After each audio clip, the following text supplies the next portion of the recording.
Friends, today we have to see E2 elimination, that is base induced dehydrohalogenation reaction. When alkyl halide undergoes dehydrohalogenation in presence of alcoholic base, gives alkene as a product, and this elimination is anti-elimination reaction. Now I have to prove this with the help of dehydrohalogenation reaction in 1-bromo-1,2-diphenyl propane.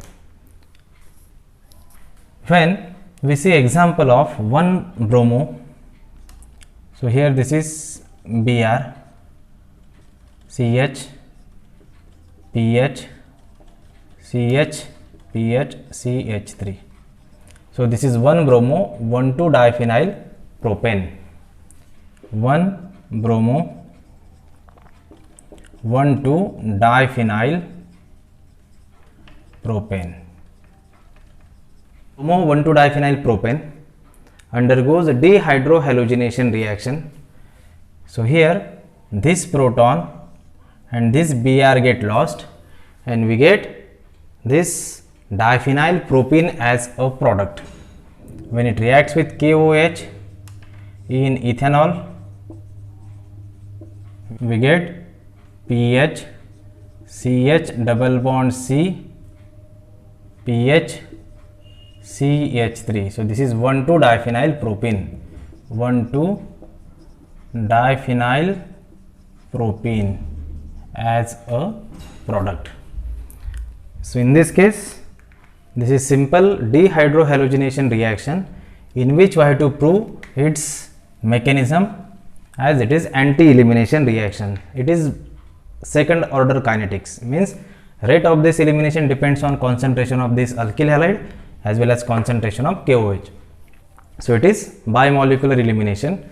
So this 2 stands for bimolecular, E means elimination. So now it is base induced. We have used here KOH, so it is called as base induced elimination. In this elimination, if you see two different conformations of this 1-bromo-1,2-diphenyl propane, then we may have two types of arrangements. So one is syn arrangement, second is anti arrangement. As we are getting here double bond between these two carbons, so these are the 1,2 carbons from which hydrogen and halogen get lost during the elimination. So as the double bond get formed between this, so this hydrogen and Br can be present on same side or they may present on the opposite side. So these are the two types of orientation may be there in the compound during the elimination. Now I have to see these both the possibilities of this.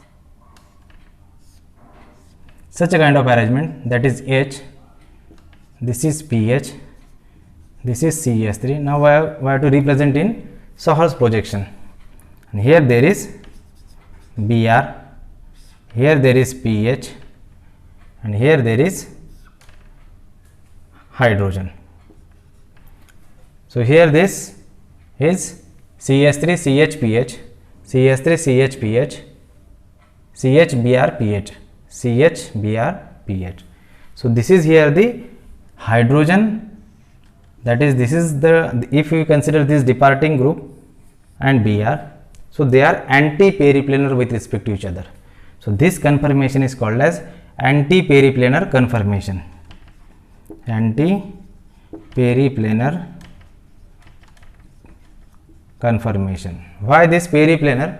Because they are in the same plane. If you see this goes above, this is here this carbon-carbon bond, and this goes down. So this bond, they are lying in one plane. Or we may consider this phenyl. This phenyl and phenyl also anti with respect to each other. So this conformation we can call as anti-periplanar conformation. The same conformation we can represent in this format, Newman projection. So here there is hydrogen, this is the front carbon, hydrogen, methyl PH, and here the second is PH HBr. So this is the rear carbon, PH H, and here there is Br. So this conformation is more stable conformation. So one most important feature of this is more stable. Why? Because it is staggered. as it is staggered, because all the bonds are far away from each other, so this is more stable. Now if we see the second kind of conformation, that is seen periplanar. Seen periplanar conformation, in which when we see this hydrogen and this Br present on same side, this hydrogen and this Br present on same side. Now we are having this pH is here, this pH is here, means on the same side. So hydrogen and Br is also on same side. So here there is a methyl and there is a hydrogen. So here we can have this second possibility. When we rotate this, hydrogen goes down, so this pH are on the same side, and this hydrogen bromine also on the same side. So this is seen periplanar arrangement. So this hydrogen, if you see the departing groups hydrogen and Br, they are also on the same side, or this pH with respect to this pH, they are also on the same side. So this is seen periplanar. If you see the Newman projection of this, then here we are having the front carbon is hydrogen, pH CH3H, pH CH3H, and here pH H Br. So here there is pH, here there is H, and here there is Br. So this is pH eclipse. So larger bulkier groups are eclipse here. So this Br hydrogen is also eclipse, methyl hydrogen is eclipse. So all the bonds are eclipsing. So this is eclipsed conformation and it is less stable. So this conformation is less stable while this conformation is more stable. Okay. Now this is very important concept of this conformation. Here we have to see in these two forms, that is seen periplanar and anti-periplanar. Anti-periplanar conformation, in the stability point of view, it is more stable definitely. This is one important thing regarding this. And the second is when the negatively charged base, here we are having this OH minus ion. When this negatively charged base is catching proton, this bond may shifted from the opposite side and this Br departed. So here after departure this Br is getting negative charge, so it forms bromide, and here there is a hydroxide. So here they are far away from each other, so it is also more stable. So negatively charged nucleophile and this departing bromide should be far away from each other, so the stability get enhanced. So such attacks are more favorable. So in this, when this base OH minus easily catches this proton and this electron density is shifted here and this bromide detached. So this negatively charged base as well as this departing halide should be far away from each other for the more stability. So if they come close to each other, they repel each other. So to minimize repulsion, they should be having maximum distance between them. But here what happened in case of this scene, when this base approaches from this side, so it may come closer to this Br, which is having bigger in size.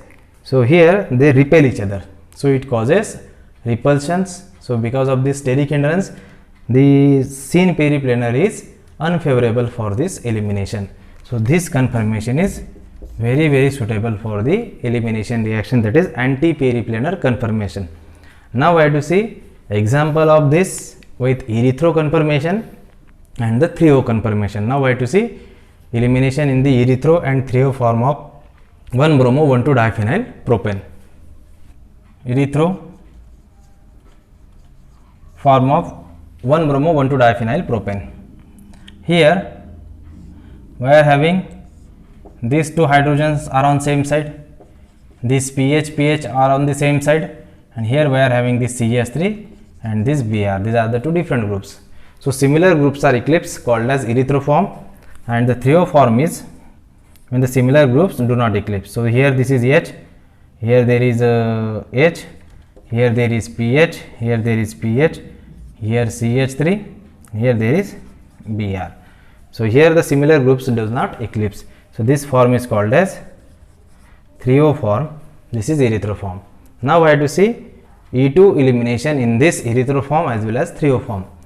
For that purpose, we have to first this convert to Sohor's projection for easy understanding. Now this, as per the Fisher projection, the vertical group goes behind and the horizontal groups comes up. When we represent this in this Sohor's projection, so here there is a Sohor's projection in which methyl and Br goes down. So here this is methyl, this is Br goes down, HPH, and here this is HPH. Okay. Now this Br is already to the downside. Now I have to rotate this carbon in such a way this hydrogen should be anti-periplanar with respect to this, as we have seen in case of earlier conformations. So we have to rotate this carbon by 60 degree. When we have to reach this carbon to the next position, we have to rotate by 180 degree, but we have to reach carbon here only. We have to place carbon here exactly anti with respect to this. So after rotation, we will have such a kind of orientation. So these are as it is H, PH, Br, but here this hydrogen goes here, this phenyl comes here, and here there is a methyl. Okay. Now here what happened? This OH minus ion takes proton, this bond shifted here, and this Br departed. So there is a minus H2O minus bromide ion. This bromide combines with potassium ion KOH of the KOH. So it forms KBr. Now what we get here, there is a formation of double bond. So the double bond formed between these two carbons. So it is now, once the double bond is formed, now this tetrahedral becomes planar. So this bond goes in a or orients in a upward direction. So here there is a CH3PH, CH3PH. Now again, once the double bond formed, these both bonds are shifted in a downward direction. So here there is H and PH. So see here, this PH on the same side. If you draw this structure, C double bond C, PH on the same side, and this H and methyl. So this is cis compound we get from the erythroisomer. When we are having 3O compound, now in this 3O compound we have to represent in the same way Sohor's projection. This methyl and Br is down, so this is methyl, this is Br. So this is H, here there is PH, here there is PH, here there is hydrogen. Now we have to make it anti-periplanar with respect to this Br and hydrogen. So we have to rotate it again by 60 degree. When we rotate it by 60 degree, this hydrogen goes on the top. This is here the PH, here there is methyl, and here there is Br as it is, PHH as it is. Okay. In the same way, OH minus ion base approaches from the opposite side with respect to this leaving group, and here this bond shifted here, and this Br detached. So minus H2O minus bromide. So this bromide is detached from this. So we get here double bond. This bond shifted here, this bond shifted here. This is methyl phenyl, methyl and phenyl, and here there is a phenyl and hydrogen, phenyl and hydrogen. So here this phenyl and phenyl are anti with respect to each other. So here there is a phenyl, here there is a methyl, here there is a hydrogen, here there is a phenyl. So this is trans compound we get from the 3O isomer. So when we have seen this mechanism, from this mechanism we understood that erythro gives cis compound, 3O has given trans compound. When we perform this experimentally also, erythro isomer gives cis product and the 3O isomer gives trans product. Means when we are performing experiments on this, so erythro isomer must gives cis product and thioisomer gives trans product. So experimentally also we are getting same kind of conversions. So it has proved here that erythroisomer when gives cis product, then it must undergoes elimination with anti-periplanar conformation. So this is called as anti-elimination reaction. What is anti-elimination reaction? Here the departing hydrogen and halogen. So this is the D means loss hydrogen and halogen. So hydrogen and halogen must be lost from the anti-periplanar side. So here there is a hydrogen and there is a halogen. So such a conformation is anti-periplanar conformation, and this elimination known as anti-elimination reaction. So this is E2 elimination because it is depends on concentration of two reactants, that is alkyl halide as well as the reagent base. So this is called as bimolecular elimination reaction. So the orientation of the departing groups, hydrogen and halogen must be anti. So this is anti-elimination reaction. Thank you.